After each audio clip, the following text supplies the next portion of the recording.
Sir నమస్కారం sir. నమస్తే అండి. సార్ స్టార్ హీరోయిన్స్ 'నయనతార' గారు అండ్ 'ధనుష్' గారు వీళ్ళిద్దరి మధ్య ఒక వివాదం అయితే నడుస్తుంది సార్. అంటే 'నయనతార' గారు తన డాక్యుమెంటరీకి సంబంధించి పాత సినిమాలో ఒక 3 సెకండ్స్ క్లిప్ వేసుకున్నందుకు 'ధనుష్' గారు నోటీసులు పంపారు. నా ప్రొడక్షన్‌లో వచ్చిన సినిమా క్లిప్ వేసుకుంది అని చెప్పేసి 10 కోట్ల నష్టపరిహారం కట్టాలి అని చెప్పేసి నోటీసులు అయితే పంపించారు సార్. దానిపైన అసంతృప్తి వ్యక్తం చేశారు 'నయనతార'. తీవ్ర స్థాయిలో మండిపడ్డారు కూడా. ఇది నీ బుద్ధి అన్నట్టుగా కూడా ఆమె లెటర్‌లో మనం చూడొచ్చు సార్. మరి ఏం చెప్తారు ఈ వివాదం గురించి మీరు? అంటే 'నాందా రౌడీ' అనేది ఒక సినిమా చేసింది ఆవిడ వాళ్ళ బ్యానర్లో. ధనుష్ ప్రొడ్యూసర్ దానికి. ఆ బ్యానర్లో చేసిన సినిమా కాబట్టి మీరు ఎన్ఓసి ఇవ్వండి మాకు అని అడిగారు వీళ్ళు ఫ్రెండ్లీగా. అయితే వాళ్ళు దాన్ని పట్టించుకోలేదు. టైం అయిపోతుంది, వీళ్ళు రేపు 18వ తారీఖు ఎప్పుడో స్ట్రీమింగ్ ఉంది, అందుకని వీళ్ళు దానికి సంబంధించి ఏదో గ్లిమ్సెస్ ప్రోమోను అలాంటివి రిలీజ్ చేసినప్పుడు ఈ క్లిప్ వాడారు. అంటే ఇక్కడ ఆ సినిమా క్లిప్లు ఎందుకు వాడాల్సి వచ్చిందంటే వీళ్ళకి అనివార్యత. ఆ సినిమా సందర్భంగానే ఈవిడ అతనితో ప్రేమలో పడింది. ఇప్పుడు ఎవరితో అయితే ఆవిడ పెళ్లి చేసుకున్నారో ఆ వ్యక్తితో వీళ్ళ అఫైర్ మొదలైంది అక్కడ, వీళ్ళ మధ్య ప్రేమ మొదలైంది అక్కడ. కాబట్టి ఆ రెఫరెన్స్లో ఆ వీడియోలు అవసరం వీళ్ళకి. అందుకని కొంచెం కీలకంగా దాన్ని పర్సూ చేసే ప్రయత్నం చేశారు. అయితే జనరల్గా ఇది ఇన్ఫర్మేషన్ ఇస్తే వాళ్ళు ఓకే చెప్పేస్తారు, అయిపోతుంది అని అనుకున్నారు. మిగిలినవన్నీ అలాగే జరిగింది. కానీ ఇక్కడ ఆగింది.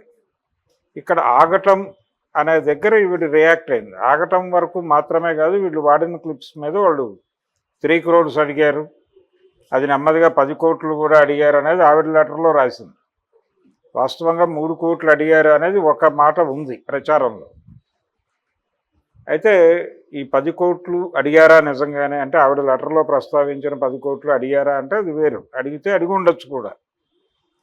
ఎందుకు అడిగారు అంటే మీ బుద్ధి ఏమిటి అనేది ప్రపంచం ముందు ఆవిష్కృతమైంది అన్న టోన్లో ఆవిడ మాట్లాడింది.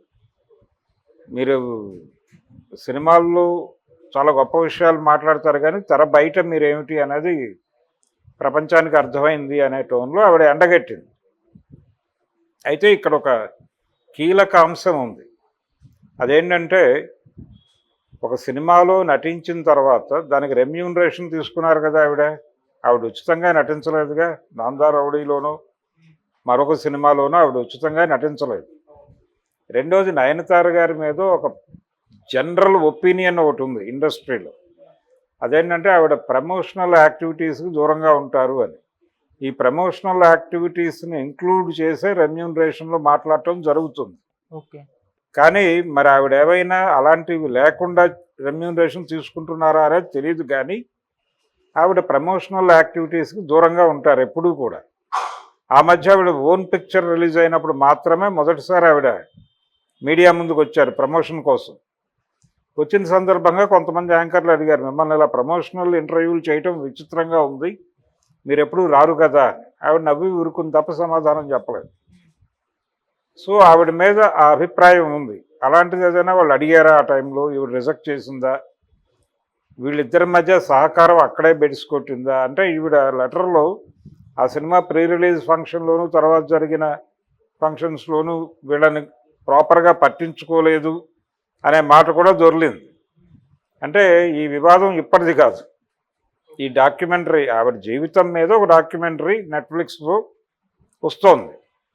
దాంట్లో వాడటానికి క్లిప్స్ అడిగారు వీళ్ళు. అది రిజెక్ట్ చేశారు వాళ్ళు. రిజెక్ట్ చేయటానికి వాళ్ళకి గ్రౌండ్ ఉండొచ్చు అనేది ఒక డౌట్. ఆ గ్రౌండ్ ఏంటి, ఆ సినిమా షూటింగ్ సందర్భంలో ఈవిడ కోఆపరేషన్కి సంబంధించి వాళ్ళకి ఏదైనా వ్యతిరేక అభిప్రాయం ఏర్పడిందా, లేదు ఆవిడ ప్రమోషనల్ యాక్టివిటీస్ని బాయ్కాట్ చేయటం, లేదు నేను రానని చెప్పడం వలన వాళ్ళు ఏమైనా హర్ట్ అయ్యారా, ఆ కారణం చేత ఈవిడ లెటర్ రాసినా మౌనంగా ఉండిపోయారా, లేదు అదైనా చెప్పుండాల్సింది కదా అనేది ఒక అభిప్రాయం. ఏది ధనుష్ కంపెనీకి సంబంధించి. రెండోది దీని మీద లీగల్ ఫైట్ చేసే అవకాశం ఏమైనా ఉందా, లెటర్ రాసి వదిలేయటమేనా. వాళ్ళు ఆల్రెడీ కోర్టుకు వెళ్ళారు కాబట్టి లీగల్ ఫైట్ చేసే ఛాన్స్ ఏమైనా ఉందా ఈవిడ వైపు నుంచి, ఏ రకమైన ఆర్గ్యుమెంటు. ఇప్పుడు ఇళయరాజా గారు ఆ మధ్య నా పాటలు ఎవరైనా బయట పాడితే దానికి సంబంధించిన రాయల్టీ పే చేయాలన్నాడు. అంటే ఆ పాట బయట యూజ్ అవుతూ ఉంటుంది కాబట్టి ఇప్పుడు ఈ సినిమా క్లిప్పులు బయట వాడుతున్నప్పుడు వచ్చేటువంటి కట్టేటువంటి డబ్బుల్లో ప్రొడ్యూసర్కి వెళితే దానిలో ఆర్టిస్ట్ వాటా కూడా ఉంటుంది కదా.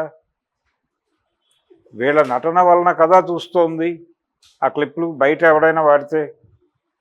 సో అక్కడ పాడినటువంటి లేకపోతే మ్యూజిక్ చేసినటువంటి వాళ్ళకి ఎలాగైతే రాయల్టీ ఇస్తున్నారో ఒక నటుడు అక్కడ కూడా ఆర్గ్యుమెంట్ వచ్చింది. ప్రొడ్యూసర్ ఆల్రెడీ ఇళయరాజాకి పేమెంట్ ఇచ్చేసిన తర్వాత ఆ కంటెంట్ మీద హక్కులు ప్రొడ్యూసర్ అవుతాయి కానీ ఇళయరాజా ఎందుకు అవుతాయి అని ఒక ఆర్గ్యుమెంట్ ముందుకు వచ్చింది. ఇప్పుడు అదే పద్ధతిలో నయనతార గారు మరి అక్కడ యాక్సెప్ట్ చేసినప్పుడు ఆ సినిమాలో నటించడానికి మాకు డబ్బులు ఇచ్చారు. ఇతర ప్లాట్ఫామ్స్ మీద దాన్ని విస్తరించినప్పుడు కూడా మీరు ఇతర వ్యాపారాలు చేసినప్పుడు కూడా డబ్బులు ఇవ్వాలి అనేది ఏదైనా వాళ్ళ అగ్రిమెంట్స్లో ఉందా? ఒకవేళ ఉండి లేకపోతే ఉండాలనే నిబంధన అయినా పెట్టుకోవాలి. అలా పెట్టుకుంటే ఈ రిస్కులు రావు.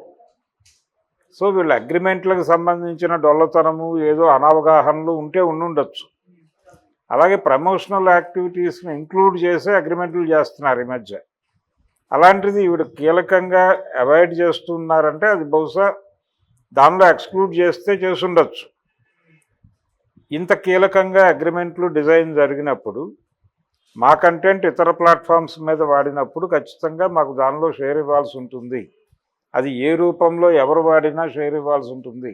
ఇది కాపీరైట్ దీనిలోకి వస్తుంది అని గనక క్లెయిమ్ చేసుకోవడానికి అవకాశం ఉందా అనేది ఆవిడ న్యాయ నిపుణులతో మాట్లాడుకుని ఆ పద్ధతిలో, అంటే ఇది సెంటిమెంట్ విషయం అయితే కాదు, అంటే ఉచితంగా ఇచ్చే వ్యవహారం కాదు. ఎందుకంటే ఈవిడ డబ్బులు తీసుకునే నటించారు, ఈవిడేం ఉచితంగా నటించలేదు.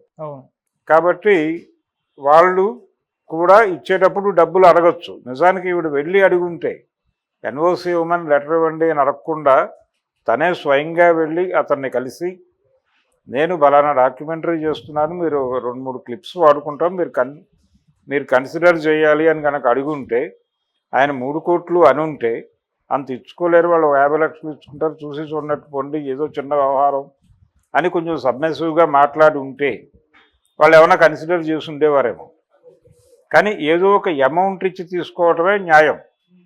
ఎందుకంటే ఏది ఉచితంగా జరగదు ఈ ప్రపంచంలో. మనం మార్కెట్ ఎకానమీలో ఉన్నాం, మనిషే సరుకుగా మారిపోయినటువంటి ప్రపంచంలో మనం ఉన్నాం. ఒక మాట కానీ ఒక నటన కానీ ఏది కూడా దానికి సంబంధించినటువంటి పేమెంటు, దానికి సంబంధించినటువంటి కాపీరైటు ప్రతిదీ పక్కాగా నడుస్తున్నటువంటి ఒక స్ట్రక్చరల్ ఎకానమీలో ఉన్నప్పుడు మీరు నాకు ఫేవర్ చేయాలి అనే మాట లేదు. ఇప్పుడు నో ఫేవర్స్. మీకేం కావాలో మీరు కొనుక్కోండి, మీ దగ్గర ఉన్నది మీరు అమ్ముకోండి, అంతే. అమ్మకానికి కొనుగోలుకి మధ్య ఉన్నదే జీవితం, అంతకుమించి సెంటిమెంట్లు లేవు ఇక్కడ.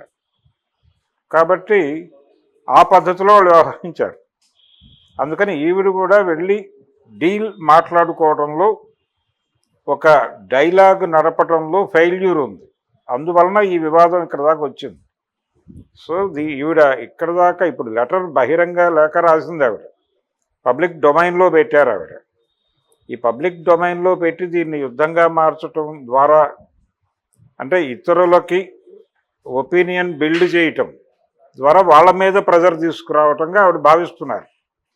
ఇది కూడా ఒక రకమైన సెంటిమెంటల్ యుద్ధమే. దీనికి వాళ్ళు లొంగుతారు అనుకోవడం కష్టం, లొంగరు. కాబట్టి డీల్ని డీల్తోనే మాట్లాడుకోవాలి. వెళ్ళి బాబు మీ సినిమాలో నటించినందుకు నాకు నువ్వు ఇంత ఇచ్చావు, నేను ఆ సినిమాలో 3 నిమిషాల ముక్క వాడుకుందాం అనుకుంటున్నాను, నేను నీకు ఎంత ఇవ్వాలి అని అడిగేస్తే క్లోజ్ అయిపోతుంది విషయం.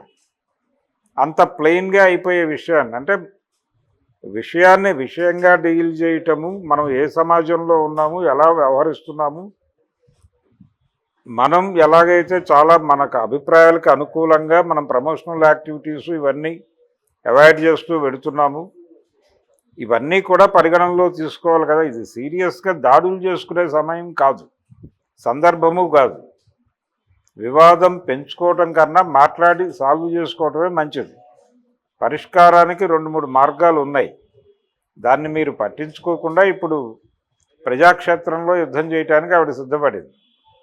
నయనతార గారు దీన్ని సెంటిమెంటల్ ఇష్యూగా మార్చే ప్రయత్నం చేసింది.